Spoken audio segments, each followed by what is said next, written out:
এই দুনিয়ার মুসিবত, এই দুনিয়ার বিপদ কোনো বিপদ নয়। চক্ষু দুটো বন্ধ হওয়ার সাথে সাথে সব মুসিবত বিপদ শেষ। এত টাকার দরকার, এত সম্মানের দরকার, গাড়ি দরকার, বাড়ি দরকার, সম্পদ দরকার, বলেন তো চোখ বন্ধ হয়ে গেলে আর কিছুর দরকার হবে নাকি? আসল মুসিবত হলো কিয়ামতের ময়দানে। এমন মুসিবত, আল্লাহ তাআলা সেই মুসিবতের দিনের কথা কোরআনে বর্ণনা করেন। কেমন মুসিবতের দিন? আমার আগেও হযরত একটু টাচ দিয়ে গেছে যে বিবস্ত্র অবস্থায় মানুষ উঠবে, কেউ কারো দিকে তাকানোর বিষয়টা চিন্তাও করবে না। এই দুনিয়ায় যেই মানুষগুলো আমার আপনার আপন, মা বাবা, সন্তান সন্ততি, বন্ধু, যা বলেন না কেন, কিয়ামতের দিন কেউ আমার আপনার সামনে আসতে চাইবে না। আল্লাহ তাআলা কোরআনুল কারীমের মধ্যে বলেন, ইয়াউমা ইয়াফিরুল মারউ মিন আখিহি ওয়া উম্মিহি ওয়া আবিহি ওয়া সাহিবাতিহি ওয়া বানিহি লিকুল্লি ইমরিইম মিনহুম ইয়াউমাইযিন শা'নুন ইউগনি। আল্লাহ তাআলা বলেন, কিয়ামতের দিন ভাই ভাইয়ের থেকে পলায়ন করবে। ওয়া উম্মিহি ওয়া আবিহি, পিতামাতার থেকে পলায়ন করবে। ওয়া সাহিবাতিহি ওয়া বানিহি, স্ত্রী সন্তান। আমার আপনার নবীজিও ওই দিন চিন্তিত থাকবেন, তবে সবাই নিজের জন্য চিন্তিত থাকবে, আর আমার আপনার নবী তার উম্মতের জন্য চিন্তিত থাকবে। লাকাদ মান্নাল্লাহু আলাল মুমিনিনা ইয বা'আসা ফীহিম রাসূলাম মিন আনফুসিহিম। আল্লাহ তাআলা বলেন, মুমিনদের উপর আল্লাহ তাআলার বিশেষ অনুগ্রহ। ইয বা'আসা ফীহিম রাসূলাম মিন আনফুসিহিম, যে তিনি তাদের মধ্য থেকে তাদের জন্য একজন রাসূল প্রেরণ করেছেন। তাহলে মুমিনদের মধ্য থেকে মুমিনদের জন্য একজন রাসূল প্রেরণ করেছেন, এটা মুমিনদের জন্য বিশেষ এক অনুগ্রহ। কেন বিশেষ অনুগ্রহ, আমি ওই দিকে আর যাব না।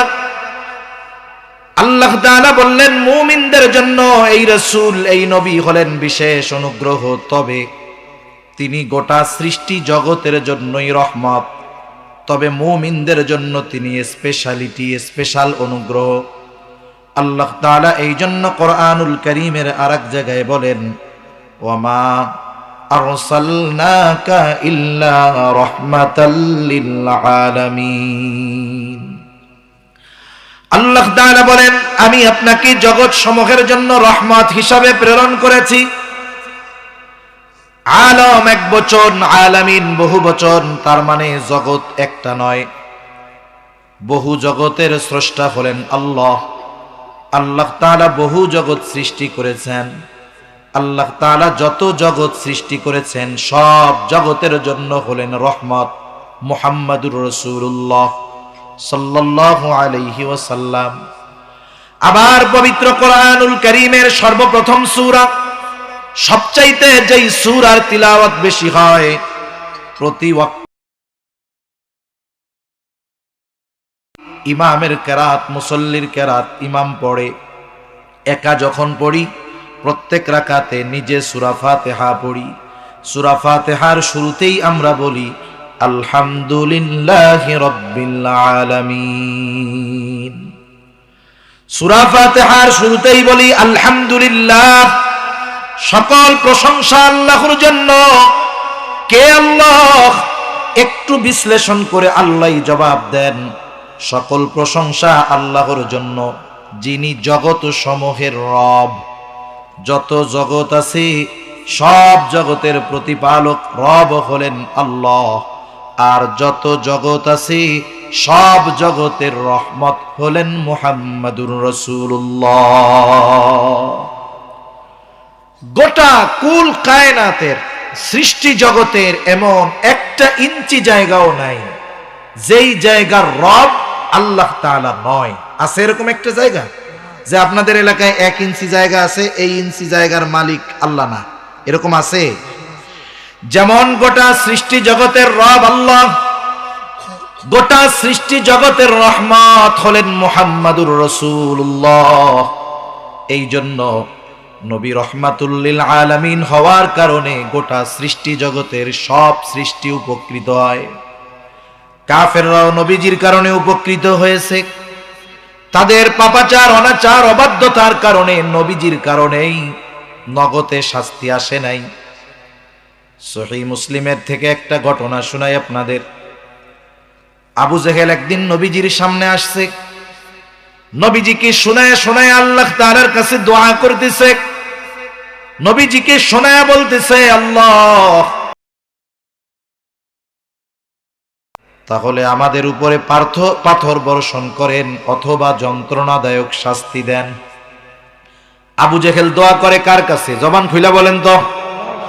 আল্লাহ তাআলার কাছে দোয়া করে, বলে আল্লাহ আপনি যদি সত্যই কোরআন মুহাম্মাদের উপরে নাজিল করে থাকেন তাহলে আমাদের উপরে পাথর বর্ষণ করেন অথবা যন্ত্রণাদায়ক শাস্তি দেন। প্রথম কথা হইল, আবু জেহেল কি আল্লাহকে বিশ্বাস করতো নাকি? বলে হ্যাঁ। আমি বলি না। আল্লাহকে যে বিশ্বাস করতো এই বিষয়টা আল্লাহ তাআলা কোরআনুল কারীমের অনেক জায়গায় বলেন। আল্লাহ তাআলা বলেন, ওয়ালা ইন সাআলতাহুম মান খালাকাস সামাওয়াতি ওয়াল আরদা লা ইয়াকুলুন্নাল্লাহ। আল্লাহ বলেন, আপনি যদি মক্কার মুশরিকদেরকে জিজ্ঞাসা করেন মান খালাকাস সামাওয়াতি ওয়াল আরদ, আসমান এবং জমিনের স্রষ্টাকে যদি মক্কার মুশরিকদেরকে জিজ্ঞাসা করেন, এই জবাবে মক্কার মুশরিকেরা তাদের দেবদেবীদের কথা বলবে না। কি বলবে? আল্লাহ তাআলা দুইটা তাকিদ যোগ করে বলেন, লা ইয়াকুলুন্নাল্লাহ, অবশ্যই অবশ্যই তারা বলবে আসমান জমিনের স্রষ্টা হলেন আল্লাহ। আল্লাহ তাআলা আরেক জায়গায় বলেন, ওয়ালা ইন সাআলতাহুম মান নাযালা মিনাস সামাই মাআন ফাআহইয়া বিহিল আরদ বা'দা মাউতিহা লা ইয়াকুলুন্নাল্লাহ।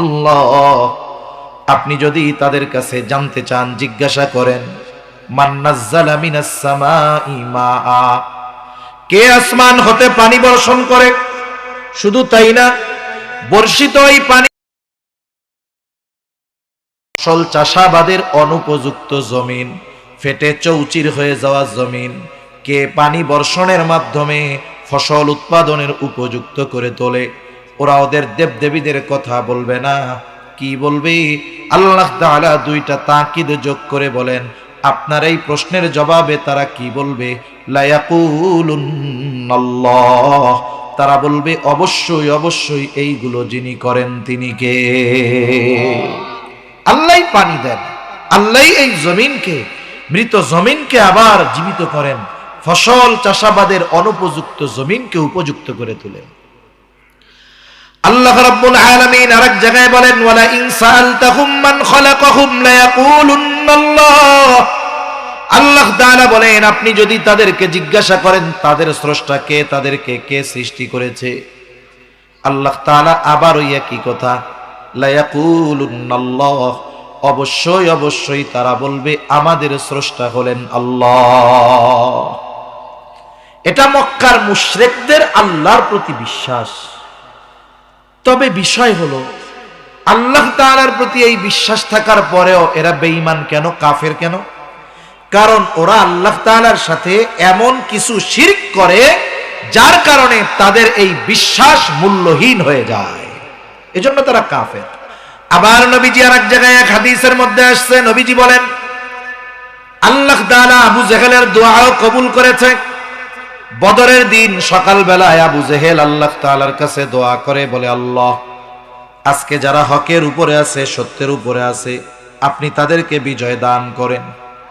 নবীজি বলেন আল্লাহ তাআলা আবু জেহেলের দোয়া কবুল করেছেন এবং বদরের দিন যারা হকের উপরে ছিল, সত্যের উপরে ছিল। আমি যে কথাটা বোঝাতে চাইলাম যে ওরা আল্লাহর অস্তিত্বে বিশ্বাসী ছিল। এখন আবু জেহেল দোয়া করতেছে নবীজিকে শুনিয়ে শুনিয়ে। দোয়াটা কি? যে আপনি যদি সত্যই কোরআন আবু জেহেলের মুহাম্মাদের উপরে নাজিল করে থাকেন তাহলে আমাদের উপরে পাথর বর্ষণ করেন, নাইলে যন্ত্রণাদায়ক শাস্তি দেন। এখন বলেন তো, কোন মানুষ কি নিজের উপরে শাস্তি, আযাব, গজব এগুলা চায়? কেউ চায় না। তাহলে বলার কারণ কি? নবীজিকে শুনিয়ে বলার কারণ কি?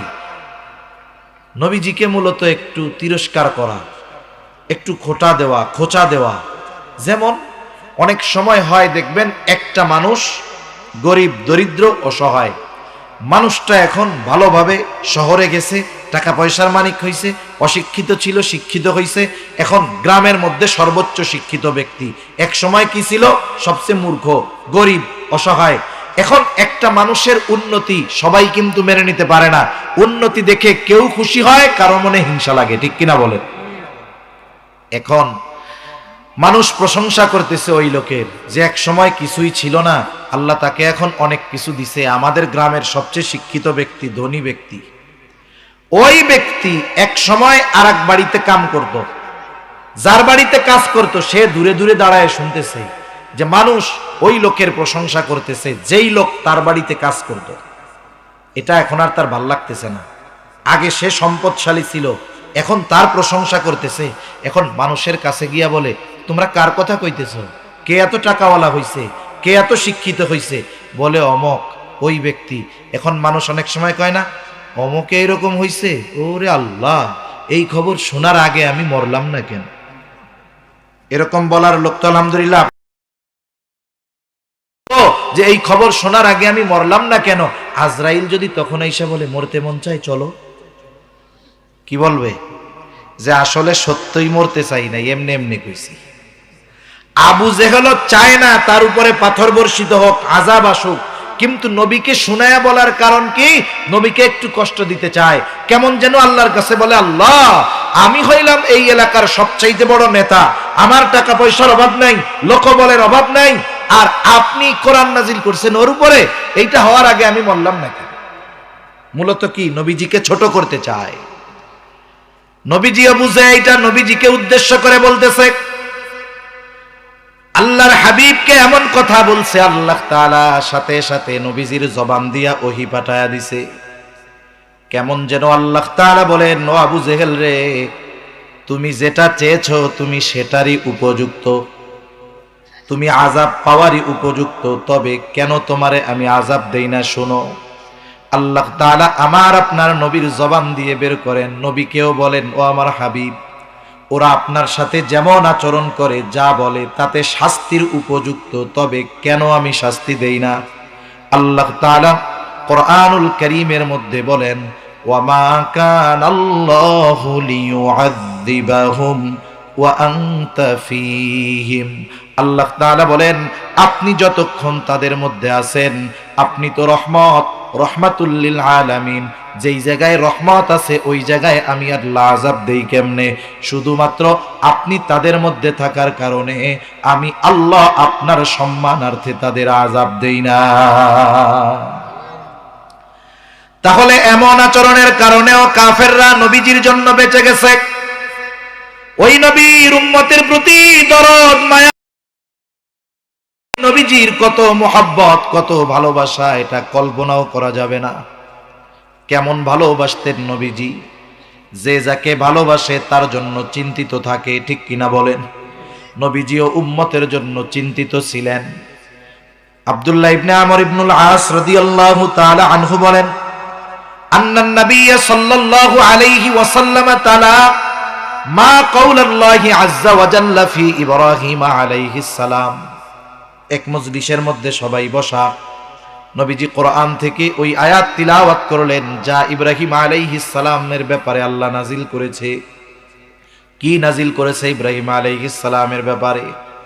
ইব্রাহিম আলাইহিস সালাম তার গুনাহগার উম্মতের ক্ষমা চেয়ে আল্লাহ তাআলার কাছে দোয়া করতেছে। কি দোয়া? পবিত্র কোরআনুল কারীমের 13তম পারা সূরা ইব্রাহিমের মধ্যে আল্লাহ তাআলা বলেন, রব্বি ইন্নাহুন্না আযলালনা কাসীরাম মিনান নাস ফামান তাবিআনি ফাইন্নাহু মিন্নি ওয়া মান আসানি ফাইন্নাকা গফুরুর রহিম। ইব্রাহিম আলাইহিস সালাম বলতেছে, রব, এই প্রতিমাগুলো, এই মূর্তিগুলো অধিকাংশ মানুষকে পথচ্যুত করে ফেলেছে, পথভ্রষ্ট করে ফেলেছে। তবে ফামান তাবিআনি ফাইন্নাহু মিন্নি, যারা আমার আনুগত্য করেছে তথা মূর্তি পূজা বাদ দিয়ে ঈমান এনেছে, ফাইন্নাহু মিন্নি, সে তো আমার দলভুক্ত। তবে ওমান আসানি, যারা ঈমান আনে নাই, যারা আমার আনুগত্য করে নাই, ঈমান যদিও না আনে, তারা তো ইব্রাহিম আলাইহিস সালামেরই উম্মত, ঠিক কিনা বলেন? নবীজির নবুয়তির পর থেকে নিয়ে কিয়ামত পর্যন্ত এই পৃথিবীতে যত মানুষ আসবে, হোক সে উম্মত। ইব্রাহিম আলাইহিস সালাম তার গুনাহগার উম্মতের ব্যাপারে চিন্তিত, কারণ অনেক সময় বিষয়টা এমন হয়, নবীগণ গুনাহগার উম্মতের ব্যাপারে চিন্তিত বেশি থাকেন।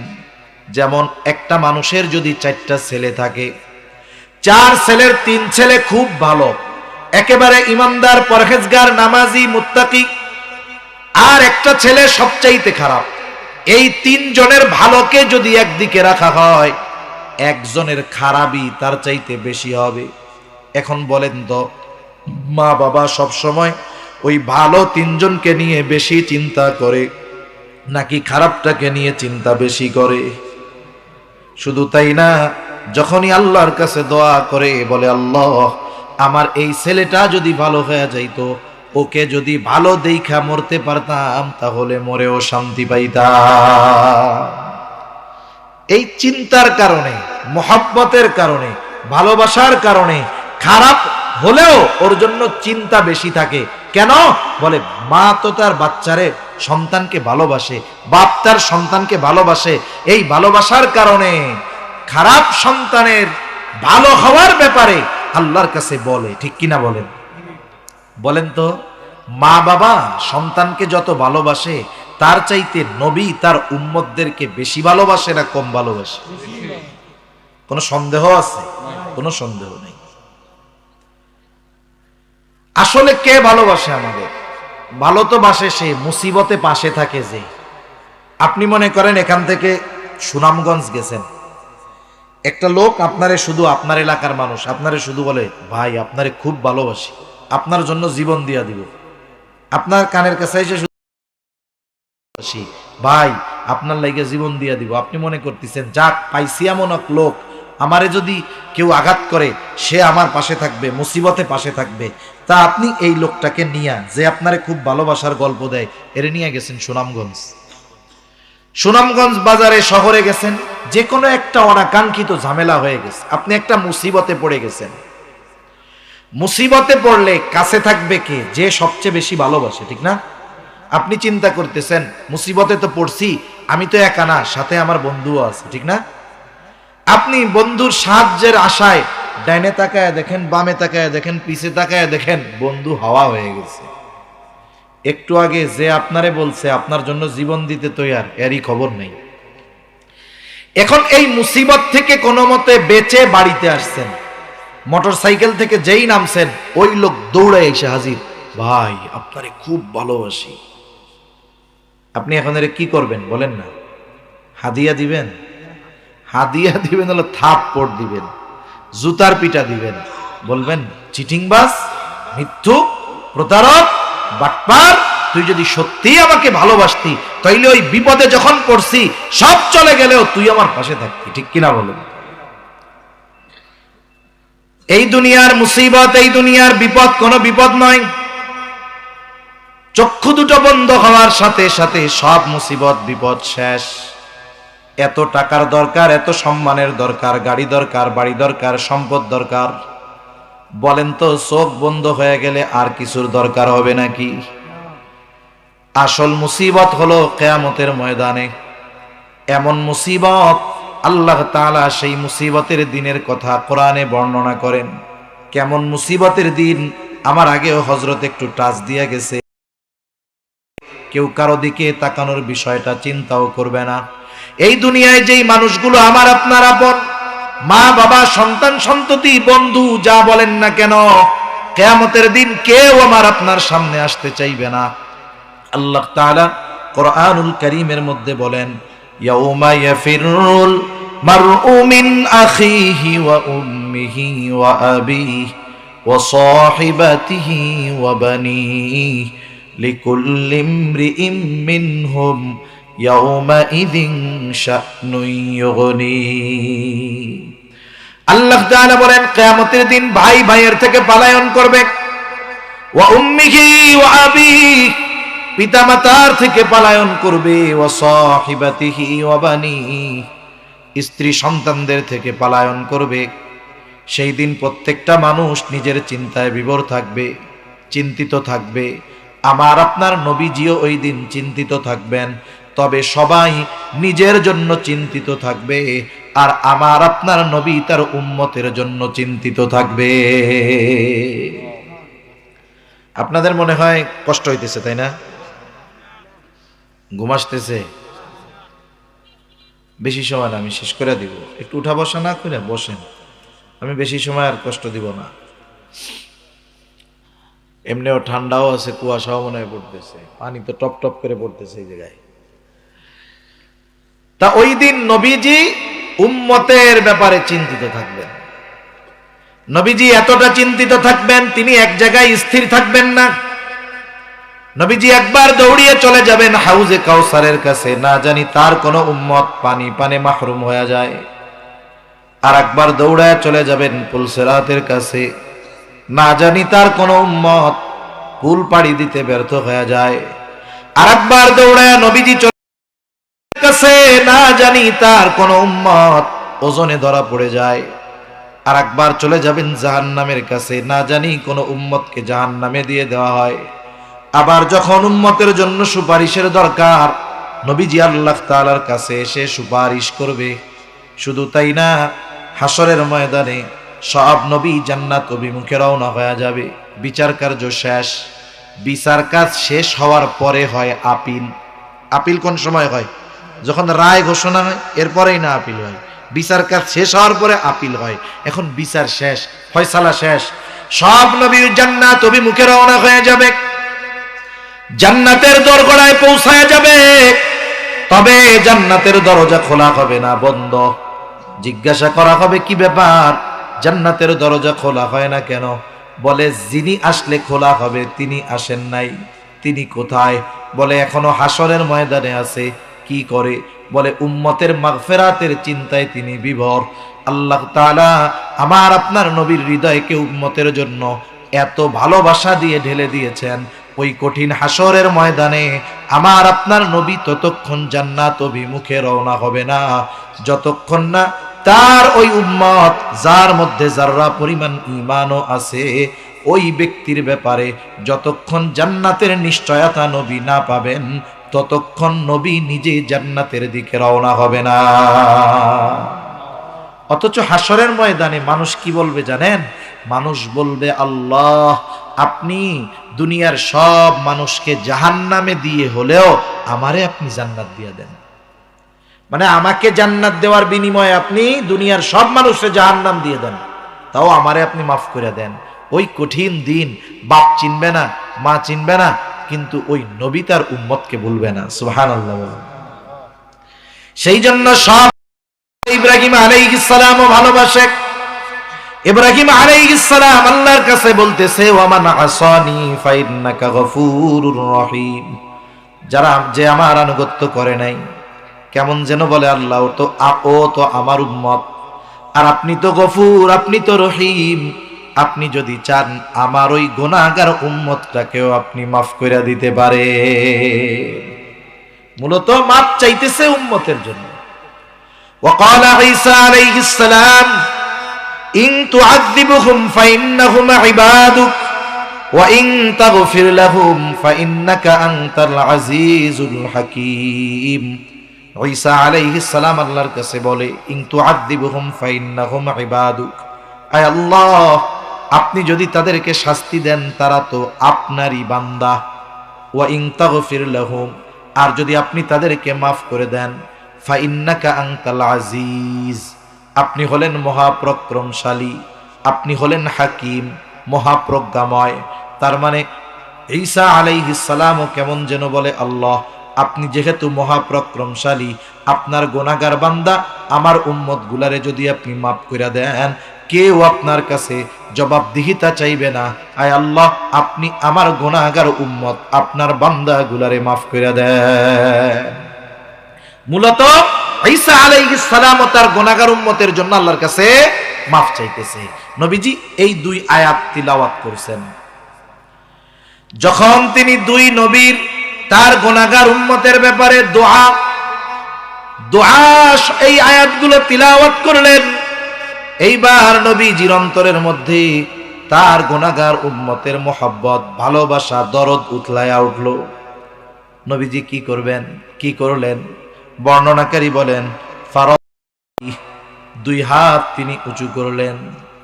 ওয়াকালা আল্লাহুম্মা উম্মতি উম্মতি, দুই হাত উঁচু করে বলতে লাগলেন, আল্লাহ আমার উম্মত আমার উম্মত। অবাকা, সাথে সাথে দু চোখ দিয়ে অঝর জারায় পানি পড়তেছে, কান্না করতেছে। তাহলে আল্লাহর নবী কান্না করেন আর বলেন, আল্লাহ আমার উম্মত আমার উম্মত আমার উম্মত, আর কিছু বলেন না। কিন্তু কি বলতে চান? দুনিয়ার কেউ জানুক আর না জানুক, বুঝুক আর না বুঝুক, যিনি জানেন যিনি বোঝেন তিনি কে? আল্লাহ তাআলা জিবরাইল আলাইহিস সালামকে বলে, জিবরাইল যাও মুহাম্মাদের কান্নার কারণ জিজ্ঞাসা করো। জিবরাইল চলে আসছে, বলে কেন কান্না করেন? যদিও আপনার কান্নার কারণ আল্লাহ জানেন, এরপরেও তিনি আপনার মুখ থেকে শুনতে চান, জানতে চান। কথা হইল, আল্লাহ তাআলা জানার পরেও নবীর জবানে কেন শুনতে চায় আল্লাহ তো জানেই। একটা উদাহরণ দেই, তাইলে অনেক কথা হয়তো বুঝতে সহজ হবে। আমাদের অঞ্চলগুলোর মধ্যে যে মাদ্রাসাগুলো আছে, মাদ্রাসার মধ্যে ছোট ছোট বাচ্চারা পড়ে কি পড়ে না? 5-6 বছর 7 বছরের বাচ্চা পড়ে, সারা সপ্তাহ মা বাবাকে না দেখা ওইখানে থেকে থেকে পড়ে।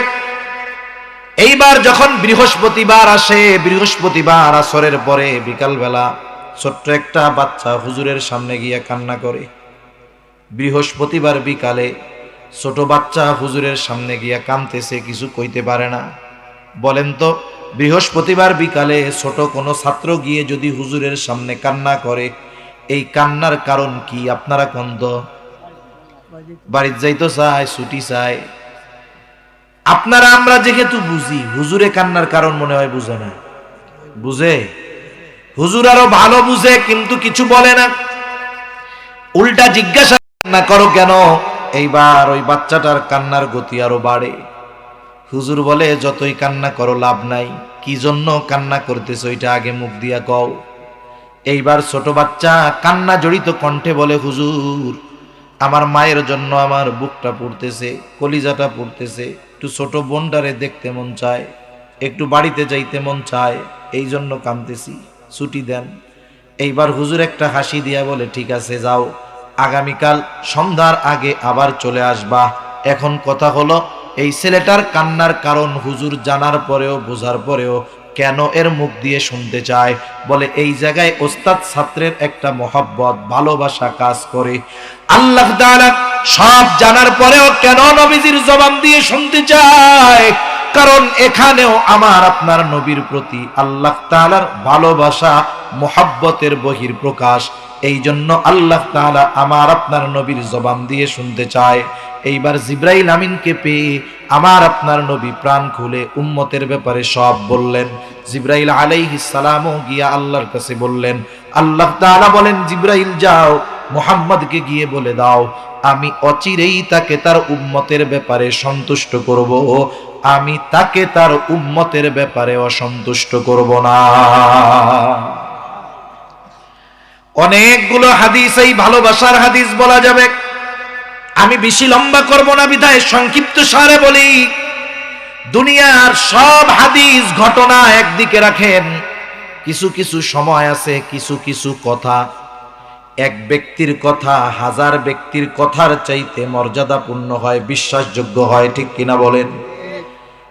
আমার আপনার নবী যে আমাকে আপনাকে ভালোবাসে, নবী যে তার উম্মতকে ভালোবাসে, দুনিয়ার মানুষের কথা বাদ দেন, এই ভালোবাসার সাক্ষ্য আল্লাহ তাআলা কোরআনুল কারীমের মধ্যে ওহী নাজিল করে জানায়া দিয়েছে। নবীজি আমাদের কত ভালোবাসে, এই ভালোবাসার খবর আমাদের দিছেন কে? আল্লাহ তাআলা সেই কথাই বলেন, লাকাদ জাআকুম রাসূলুম মিন আনফুসিকুম আজিজুন আলাইহি মা আনিত্তুম হারিসুন আলাইকুম বিল মুমিনিনা রাউফুর রহিম। আল্লাহ তাআলা বলেন, লাকাদ জাআকুম রাসূলুম মিন আনফুসিকুম, তোমাদের মধ্য থেকে তোমাদের জন্য এমন একজন রাসূলের আগমন ঘটেছে। এই রাসূলের কোয়ালিটি কি, এই রাসূল কেমন? আল্লাহ তাআলা আমাদেরকে বলতেছেন, তোমাদের মধ্য থেকে তোমাদের জন্য এমন একজন রাসূলের আগমন ঘটেছে। এই রাসূল কেমন তোমাদের জন্য? এক নাম্বার, আল্লাহ তাআলা বলেন, আজিজুন আলাইহি মা আনিত্তুম, তোমাদের জন্য যেই বিষয়টা কষ্টের সেটা তার জন্য কষ্টকর। মানে উম্মত যেটাতে কষ্ট পায়, নবীজিও সেটাতে কি পায়? কষ্ট পায়। বলে সমব্যথী, সমব্যথী। আমার কষ্টটা আরেকজন অনুভব করে। কেন করে? একজন কষ্ট পাইলে আরেকজন কেন করে? এটা কিভাবে সম্ভব? আমি একটা উদাহরণ দেই, তাইলে বুঝতে সহজ হবে আশা করি। কষ্ট হয় না তো আপনাদের? এক লোকের একটা বাচ্চা আছে, 3 বছর 2.5 বছর বয়স। বাচ্চা যখন একবারে ছোট থাকে, বিছানায় পড়ে থাকে, 2-3 মাস বয়স, সন্তান হিসাবে তার প্রতি বাবা মার মহব্বত আছে না নাই? কিন্তু যখন একটু বড় হয়, বুলি ফুটে, মুখ ফুটে, মা মা ডাকে, আব্বু আব্বু ডাকে, বলেন তো ওই ছোটবেলার চাইতে এই বাচ্চার প্রতি এখন মহব্বত বাড়ে না কমে? অনেক বাড়ে, অনেক। বাচ্চাটার বয়স 2 বছর 2.5 বছর 3 বছর। হঠাৎ করে গভীর রাতে বাচ্চাটা প্রচন্ড জ্বরাক্রান্ত হয়ে গেল। এত জ্বর, গায়ে হাত দিলে মনে হয় পুড়ে যাবে হাত। চোখ দুটো জ্বরের যন্ত্রণায় ছলছল করতেছে, কেমন যেন ফেটে বের হয়ে যাবে। কষ্টে তার চোখ দিয়ে পানি পড়তেছে। 2-2.5 বছর বয়স, শরীরটা জ্বরে থরথর করে কাঁপতেছে। সাথে সাথে কষ্টের তীব্রতায় মুখ দিয়ে আহ আহ শব্দ বের হইতেছে। ছোট বাচ্চা। এই গভীর রাত, ডাক্তারের কাছে নিয়ে যাওয়ার কোনো উপায় নাই। ওষুধ খাওয়াবে, ফার্মেসিও নাই, হসপিটালে নিবে যাবার ব্যবস্থাও নাই। ওই বাচ্চাটার প্রচন্ড কষ্ট হয়। ওই বাচ্চার পাশে তার মা বাবা বসা আছে, দেখতেছে বাচ্চার ওই অবস্থা। আপনারা যারা বুঝবেন তারা বুঝবেন। বলেন তো, ওই বাচ্চাটা জ্বরাক্রান্ত হয়ে যেমন কষ্ট পায়, ওই বাচ্চার মা বাবা বাচ্চার চাইতে কষ্ট বেশি পায় নাকি কম পায়? নিঃসন্দেহে বেশি পায়। এটা পাওয়ার কারণ কি? আরেকজনের বাচ্চার এই অসুস্থতা আমাকে আপনাকে ওই কষ্ট তো দিবে না, কিন্তু ওই মা বাবার লাগে কেন? বলে এটারও কারণ মহব্বত। কি বলেন? ভালোবাসা। সন্তানের কষ্ট মা বাবার সহ্য হয় না, কারণে সন্তানের কষ্টটা মা বাবা অনুভব করে। আমি আগেই বলেছি, বলেন তো আমাকে আপনাকে মা বাবার চাইতে নবী বেশি ভালোবাসে না কম ভালোবাসে? তাইলে সন্তান কষ্ট পাইলে যদি মা বাবা কষ্ট পায়, উম্মত কষ্ট পাইলে নবীজি কষ্ট পাবে না? এজন্য আল্লাহ তাআলা বলেন, আজিজুন আলাইহি মা আনিত্তুম, এরপরে বলেন হারিসুন আলাইকুম, তিনি তোমাদের জন্য কল্যাণকামী। নবীজি সর্বদা সব সময় উম্মতের কল্যাণের ব্যাপারে চিন্তা করতেন। সাল্লাল্লাহু আলাইহি ওয়াসাল্লাম বলেন, আল্লাহ তাআলা প্রত্যেকটা নবীকে তার উম্মতের ব্যাপারে বিশেষ একটা দোয়া করার সুযোগ দিয়েছে, এবং এই দোয়া কবুল করার প্রতিশ্রুতি আল্লাহ তাআলা দিয়েছে। সব নবী তার উম্মতের ব্যাপারে ওই দোয়াটা দুনিয়ায় করে ফেলছে। নবীজি বলেন, আমি এটাকে সংরক্ষণ করে রাখছি। কেন? বলে কিয়ামতের দিন ওই দোয়াটাকে আমি আমার উম্মতের জন্য সুপারিশ হিসাবে ব্যবহার করব। শুরুতে আরেকটা কথা বলছি, মনে আছে কিনা জানি না। আসলে বিষয় হলো, যারা আলোচনা করে, ওয়াজ নসিহত করে, এক একজনের বলার তর্জ ধরন এক এক রকম। অনেক সময় দেখা যায় একজন সামনে আসতেছে যেটা বলতেছে, আবার অনেকে আছে যে তার পিছের আলোচনা মনে না রাখলে, খেয়াল না করলে পরবর্তীটা বোঝা কঠিন হয়ে যায়। যেমন দেখবেন যখন আল্লামা নুরুল ইসলাম অলিপুরি সাহেব ওয়াজ করে, আপনাদের এলাকার অন্যতম মুফাসসির হযরতুল আল্লাম কি জানি নুরুল ইসলাম সাহেব খান সাহেব হুজুর বয়ান করে, ওনাদের আলোচনাগুলো যদি শুরু থেকে শেষ একটু খেয়াল না রাখা হয়, ওটা চেইনের মতো, শিকলের মতো, একটার সাথে আর একটা জুড়ে আছে, একটা ছুটছে তো বাকি সব আলাদা হয়ে যায়, ঠিক না? এজন্য পিছের কথাগুলো খেয়াল রাখতে হয়, তাহলে পরবর্তীটা বুঝতে সহজ হয়। আল্লাহ তাআলা প্রথমে বললেন তিনি হলেন আজিজুন আলাইহি মা আনিতুম হারিসুন আলাইকুম। নবী এমন নবী তোমাদের জন্য সমব্যথী, তোমাদের কল্যাণকামী। তবে এটা সবার জন্য। নবী মুমিনেরও কল্যাণ চান, তার উম্মত যে কাফের তারও কল্যাণ চান। নবীজি তার উম্মত ইমানদারটাও যদি জাহান্নামে যায় পাপের কারণে কষ্ট পাবেন, আর যেটা কাফের হয়ে জাহান্নামে হইল আমভাবে, তাহলে স্পেশাল ভাবে মুমিন উম্মতের জন্য নবী কেমন? কারণ আল্লাহ তাআলা শুরুতে বলছে লাকাদ মান্নাল্লাহু আলাল মুমিনিন, মুমিনদের জন্য আল্লাহ তাআলার বিশেষ অনুগ্রহ যে তিনি তাদের মধ্য থেকে তাদের জন্য একজন রাসূল প্রেরণ করেছেন। তাহলে বোঝা গেল মুমিনদের জন্য নবী স্পেশাল কিছু, মুমিনদের জন্য নবী স্পেশাল কিছু। মুমিনদের জন্য একটা কষ্ট সবাই যদি পায়, এটা সবাই মানুষ হিসাবে খারাপ লাগবে, কিন্তু যখন সন্তান কষ্ট পাবে, অন্যদের কষ্ট পাওয়ায় যতটুকু খারাপ লাগছে, নিজের ছেলেটা পাইলে কষ্ট কম লাগবে না বেশি লাগবে? যারা ঈমান এনেছে তারা তো স্পেশাল উম্মত। এই জন্য স্পেশাল উম্মতের প্রতি নবীজি কেমন? আল্লাহ তাআলা বলেন বিল মুমিনিনা রাউফুর রহিম। আর নবীজি মুমিনদের জন্য হলেন রাউফ, মুমিনদের জন্য হলেন রহিম। রাউফুর রহিম এই শব্দ দুটি আল্লাহ তাআলার গুণবাচক শব্দ। দুনিয়ার কোন মাখলুক রাউফ হতে পারে না, দুনিয়ার কোন মাখলুক রহিম হতে পারে না। জবান খুলে বলেন তো রাউফুর রহিম কে? ওই আল্লাহ রাউফুর রহিম অর্থ হলো অতি সদয় পরম দয়ালু। কে? জোরে বলেন, আরো জোরে বলেন কে? ওই অতি সদয় পরম দয়ালু আল্লাহ তার নবীর উম্মতের প্রতি কেমন সদয়, কেমন দয়া, এটা বোঝাতে গিয়ে আলাদা শব্দ ব্যবহার করেন নাই, বরং নিজের গুণবাচক এই শব্দ দুটি নবীর সাথে ব্যবহার করে বলেন এই নবী হলেন এমন এক নবী বিল মুমিনিনা রাউফ, সদয় পরম দয়ালু। আপনারা কথাটা বুঝেন নাই, যদি বুঝতেন সুবহানাল্লাহ এইরকম না খাওয়াইয়া মানুষের মতো বেরোইতো না। আল্লাহ যে নবীর শানে কি বলেছে এটা আপনারা বুঝেন নাই, আমি বুঝাইতে পারি নাই, এটা আমার ব্যর্থতা। কিন্তু যদি ওলামায়ে কেরাম থাকে ওনারা বুঝতে পারছেন যে আল্লাহ তাআলা নবীর ব্যাপারে কি শব্দ ব্যবহার করেছে, এটা ওনারা বুঝতে পারছেন।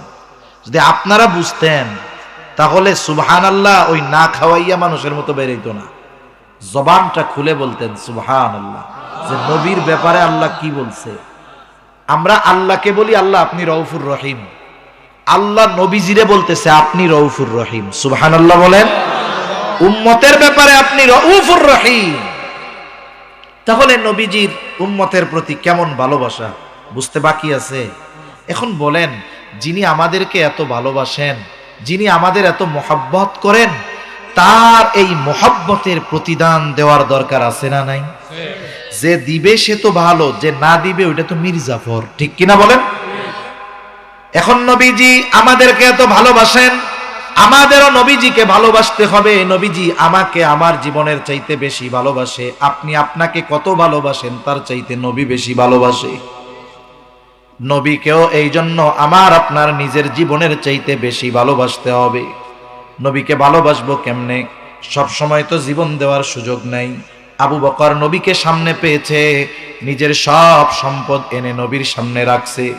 হযরত তালহা নবীজিকে সামনে পেয়েছে, নিজের বুকটাকে নবীর জন্য কাফেরদের অস্ত্রের আঘাতে অস্ত্রের সামনে পাই নাই, কেমনে ভালোবাসবো? নবীজি বলেন আমাকে ভালোবাসার পদ্ধতি শোনো। নবী বলেন, মান আহাব্বা সুন্নতি ফাকাদ আহাব্বানি ওয়া মান আহাব্বানি কানা মাই ফিল জান্নাহ। নবীজি বলেন, যে আমার সুন্নাতকে ভালোবাসলো সে আমাকে ভালোবাসলো, আর নবীকে ভালোবাসলে লাভ কি? বলে আমার সাথে জান্নাতে থাকবে। সুবহানাল্লাহ। নবীর সাথে জান্নাতে থাকতে পারা এটা বড় সৌভাগ্যের ব্যাপার।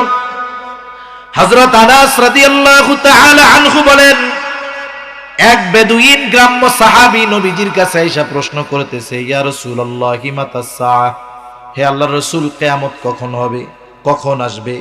এই ব্যক্তির প্রশ্নের ভাব এমন ছিল, সে কিয়ামতের জন্য প্রস্তুত, কিন্তু কিয়ামত আসতেছে না। এই জন্য নবী পাল্টা প্রশ্ন করলেন তাকে, মা আদাত তালাহা, তুমি কিয়ামতের জন্য কি সংগ্রহ করেছো? লোকটা বলে, আমি আল্লাহ এবং তার রাসূলকে ভালোবাসি। নবীজি জবাব দিলেন, আলমার উমা মান আহাব্বা, যে যাকে ভালোবাসি তার সাথেই অবস্থান করবে। এইবার লোকটা বাড়ির পথে হাঁটা দিল, কথাটা শুইনা। হযরত আনাস রাদিয়াল্লাহু তাআলা আনহু বলেন, আমরা নবীর মুখে এই কথাটা শ্রবণ করবার পর এত খুশি হয়েছি যে ইসলাম গ্রহণের পরে আর কোনো কথায় আমরা এত খুশি হই নাই। হযরত আনাস রাদিয়াল্লাহু তাআলা আনহু বলেন, আমি আশা রাখি জান্নাতে নবীর সাথে থাকবো, আবু বকর ওমর রাদিয়াল্লাহু তাআলা আনহুমার সাথে জান্নাতে থাকতে পারবো।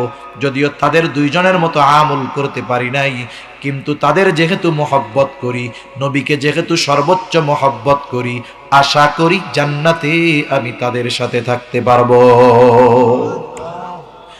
তাহলে নবীর সুন্নাতকে মহব্বত করলে নবীর সাথে জান্নাতে থাকা যায়। জান্নাতে যদি নবীর সাথে থাকতে হয়, আগে তো জান্নাতে যাওয়া লাগবে, ঠিক কিনা বলেন? জান্নাতে কে যাবে? মূলনীতি নবীজি নবীজি বলেন, আমার সব উম্মত জান্নাতে প্রবেশ করবে, আবা উম্মত ছাড়া। জিজ্ঞাসা করা হলো, আবা উম্মত কারা? নবীজি বললেন, মান আতাআনি দাখালাল জান্নাহ ওয়া মান আসানি ফাকাদ আবা। নবীজি বলেন, আমার আনুগত্য যে করেছে সে জান্নাতে যাবে, আর আনুগত্য যে করে নাই, আবা উম্মত, সে জাহান্নামে যাবে। এই দুই হাদিসের সমন্বয় হলো, যেই ব্যক্তি নবীর সুন্নাতকে মহব্বতের সাথে অনুসরণ করবে, নবী বলেন সে জান্নাতে যাবে। শুধু যাবে তা নয়, আমার সাথে জান্নাতে থাকবে। তাহলে নবীর সাথে জান্নাতে যদি থাকতে হয়, নবীর ভালোবাসার প্রমাণ যদি দিতে হয়, তাহলে নবীর সুন্নাতকে মহব্বতের সাথে অনুসরণ করতে হবে, ঠিক কিনা বলেন? সর্বশেষ কথা একটা বলি, দুনিয়ার হায়াতটা সুন্নাতের সাথে অতিবাহিত করার দরকার, নাইলে কি হবে জানেননি? আপনাদের এলাকায় লোকজন মারা যায় না? লোকজন মারা যায়, মারা গেলে তাকে যখন দাফন দেওয়া হয়, তাকে যখন গোসল দেওয়া হয়, কাফন পরানো হয়, এরপরে জানাজা দেওয়া হয়, এরপরে লাশটা খাটিয়ায় নিয়ে কবরের পাশে নিয়ে যাওয়া হয়। কবরের পাশে গিয়া দুইজন কবরে নামে, দুইজন উপর থেকে নামায়া দেয়।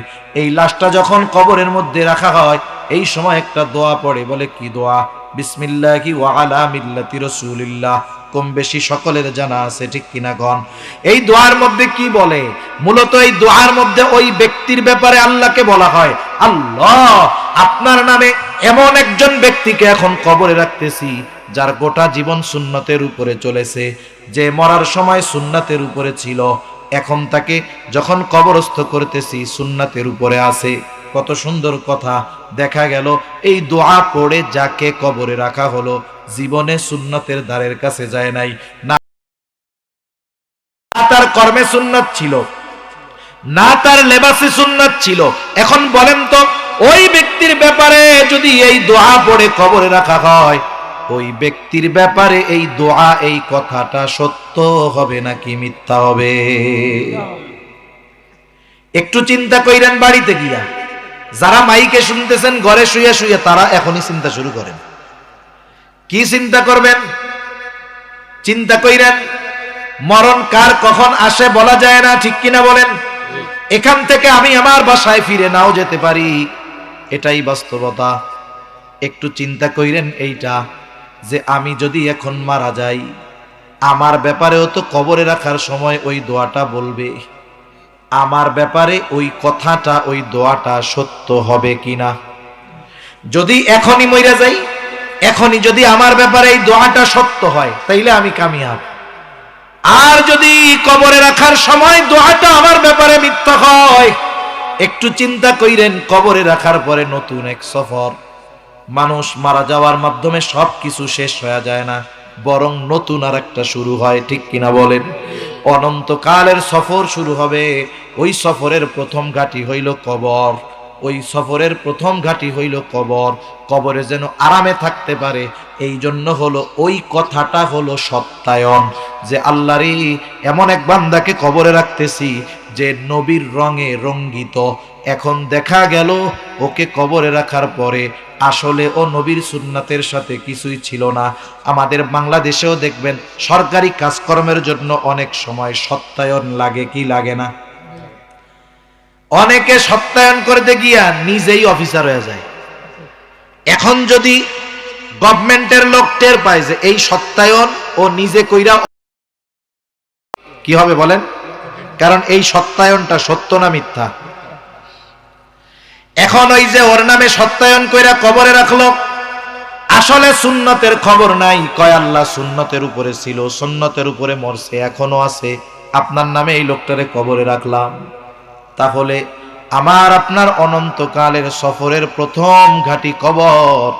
ওই কবরে রাখার সময় যেই দোয়াটা পড়া হবে, ওই দোয়াটার সাথে আমার ব্যক্তিত্বের সাথে, আমলের সাথে, সুরতের সাথে যদি মিল না থাকে, এর চাইতে দুর্ভাগ্যের আর কোনো কিছুই হতে পারে না। এজন্য জীবনটাকে এমন ভাবে সাজাবো, এমন ভাবে জীবনটাকে সাজাবো, যেখানেই থাকি না কেন, যেখানেই যাই না কেন, যখনই হোক না কেন, এখনই যদি মালাকুল মউত চলে আসে, মৃত্যু যদি হয়ে যায়, আমাকে কবরে রাখার সময় ওই দোয়াটা যেন আমার ব্যাপারে সত্য হয়। এভাবে যদি জীবন সাজাতে পারি, ওই জীবন তাহলে দুনিয়ায়ও কামিয়াব, আখিরাতেও কামিয়াব। আল্লাহ তাআলা আমাদের সকলকে নবীজির আমাদের প্রতি এই মহব্বতকে অনুধাবন করার তৌফিক দান করুন, সকলে বলি আমিন। নবীর এই মহব্বতের মর্যাদা সম্মান রক্ষার্থে আমাদেরকেও যেই কর্মগুলো করলে নবীকে ভালোবাসা হবে, সেই কর্মগুলো যথাযথভাবে করার তৌফিক আল্লাহ দান করেন, সকলে বলি আমিন। ওয়া আখিরু দাওয়ানা আনিল হামদুলিল্লাহি রাব্বিল আলামিন।